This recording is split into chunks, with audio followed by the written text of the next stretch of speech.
Wahid, Isnan, Salasa. Assalamualaikum warahmatullahi wabarakatuh. Nah itu berimpact nggak ke apa yang lo lakukan sekarang nih? Yang Cukup. lagi serius ini? Wow, berimpact banget sih. Dari apa? Jadi lebih berilmu. Jadi Ah. dulu tuh sebenarnya gue tuh mulai usaha karena nggak sengaja. Gue kayak sempat dicurangin temen lah belasan juta gitu. Ya udah. Mulai sesi curhat. Tapi nggak akan gue curhat sih, karena kita juga masih asing kan. Tapi intinya dengan akhirnya gue mengambil kuliah manajemen, bisnis dan lain sebagainya, gue tuh jadi mulai ngerti langkah apa yang harus gue ambil. Seperti kayak misalnya jadi bisa ngitung, oh berapa persen lagi menuju BEP, break even point. Dulu gue BEP aja gue nggak tahu gitu. Oh ini kalau ini lebih gini, oh kita bisa bikin promo yang gini, oh yang penting harus tutup HPP, oh cara pemasarannya kayak gini. Jadi gue kayak, karena ada ilmunya, gue jadi lebih bisa berhati-hati sama orang yang jago speak. Sekarang kayak enggak, ternyata gak gini. Oh di kuliah gue yang gue pelajarin juga nggak gini kok gitu. Jadi lebih ke ternyata kalau kita punya banyak ilmu, kita banyak baca apa dan lain sebagainya, kita jadi lebih bisa enggak gampang dipengaruhin sama orang sih gitu. Oke. Nah waktu itu juga Om Ika kan sempat jadi brand ambassador kan ya. Nah itu berefek juga nggak sih ke brand ambassador apa? Apa sih waktu itu? Apa? Bim, lu tulis yang lengkap dong. Coba ngomong ke gue. Gue ngomongnya nggak enak. Iya, gue tahu. Tapi gue mau dengar. Obat apa? Obat itu loh. Mau nanya tapi nggak enak nih. Gila, jadi gue yang kena.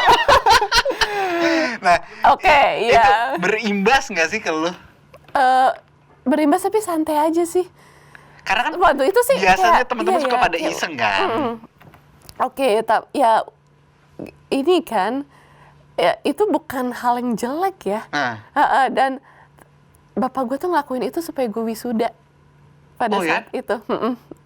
Oh jadi kayak, memang tujuannya tuh waktu itu maksudnya untuk lo? Emang iya, jadi ya perjuangan orang tua tuh.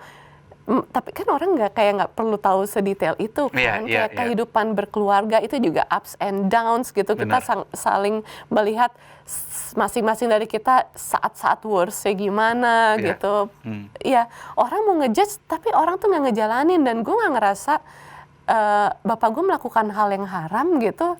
Itu kayak ya obat penguat itu disarankan dipakai buat orang-orang yang sudah menikah apa dan sebagainya gitu, dan menjaga keharmonisan berkeluarga, rumah tangga itu juga hal yang penting gitu. Tapi emang orang suka menggiringnya ke arah gitu ya, mungkin pikirannya aja yang jorok gitu. Tapi gue nggak ngerasa bapak gue tuh bukan orang yang nggak beradab gitu ya. Dan pada saat itu juga pas mau ngambil ngobrol gitu ke gue sama kakak gue, tapi kita tahu bapak kita kenapa mengambil itu gitu. Jadi ya it's okay. Jadi sempat dikomunikasiin dulu ya? Komunikasi lah. Komunikasi. Terus pertama Om Ika ngomong itu ke lu, tanggapan lu gimana waktu itu? Ya kita gitu, tapi ya abis itu kan kayak ngobrol. Itu dia ya, mungkin untungnya kepribadian bokap gue tuh hangat banget ya. Bukan ke gue sama kakak gue doang, kayak emang orangnya tuh hangat aja gitu. Jadi ya bisa membawa sesuatu yang kasual, memberikan pemahaman, tapi nggak bikin kita yang langsung ada penolakan dulu gitu. Gitu. Gue tuh sangat pengen punya kepribadian kayak bapak gue sih. Kayak keren itu. Jadi emang panutan lo banget ya? Iya.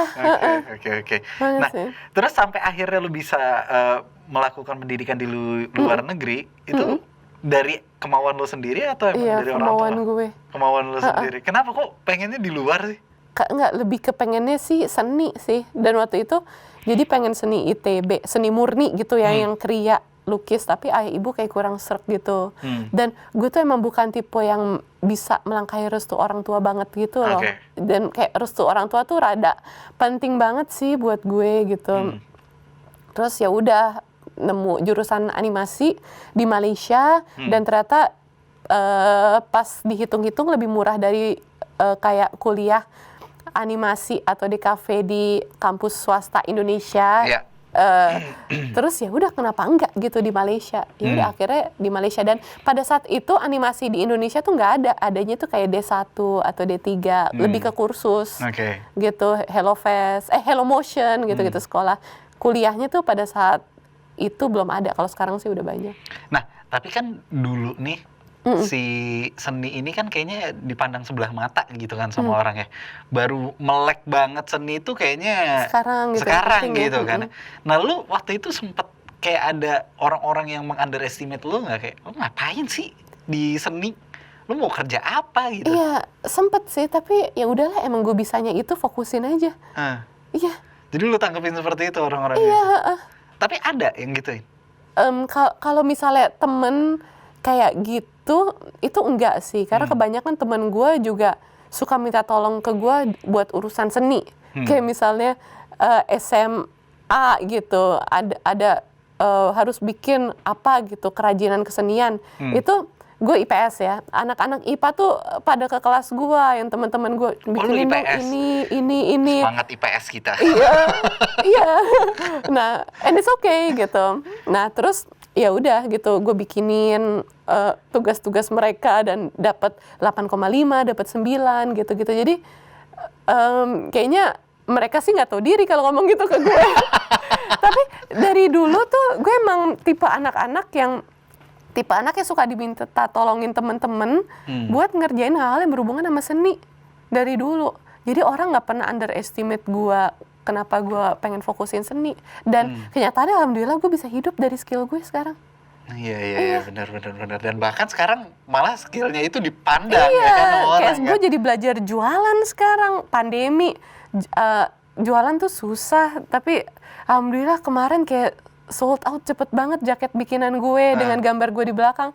Itu kan kayak the art of bertahan hidup juga ya dengan skill yang kita punya. Gue bisanya seni, ditambah lagi, makanya bapak gue juga sama nyokap gue menyarankan banget gue S2 manajemen dan bisnis supaya gue bisa nge-manage skill yang Allah titipin ke gue. Iya, jadi ada buat jadi duit. Iya, ada skill seninya dan skill memasarkannya juga, manajemennya itu kan, memanage itunya semua kan.